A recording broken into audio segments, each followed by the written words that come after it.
Are there any common habits or purchases you've noticed tend to strain your budget more before payday? Oh, yes. Relate ko. Kato na trabaho ko center. No, sa call center. In storya sa uban. Dako. At least dako-dako siya versus sa kuan kaya may night differential. Yeah. Diba? So, dako-dako siya versus sa pang morning trabaho. Yeah. Ang akong sa to, common habits or purchases, no? Wow, good. First week sa from sweldo, no? Kay lami pa kay kaon. Di ba?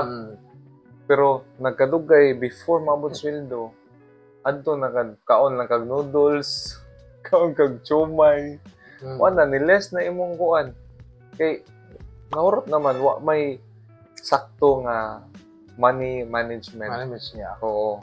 So mo nang nausab ang imong kuan imbis nindot na daton kung naka-structure sa imong income nga everyday lamin sa imong kanon, di ba? Nga nagpalami man pag first week ang ending. First week. Oh, labi na ang uban kanigid na word, no? I deserve this. I deserve ko to.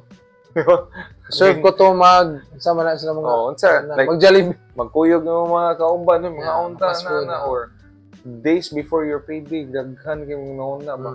Kaon ko ani ba murag na deprive ko inani. So dako sang role ang kuan emotion sa kanang imong discipline sa pagkuan sa manage imong kwarta. Kato sad gyud kuan kanang circle nimo.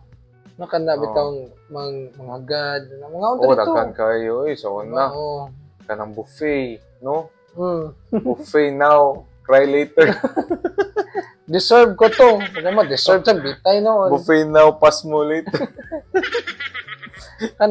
Dako sa gid og kuan ang imong surroundings. May mga kuyog nimo no. Kauban mo sa trabaho. Naka-amigo nga kanang tihik ba?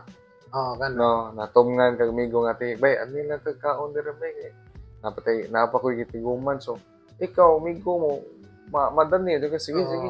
Pero kung adto kas mga kanang gitawag og kat-kat, patay. Lunod ang barko.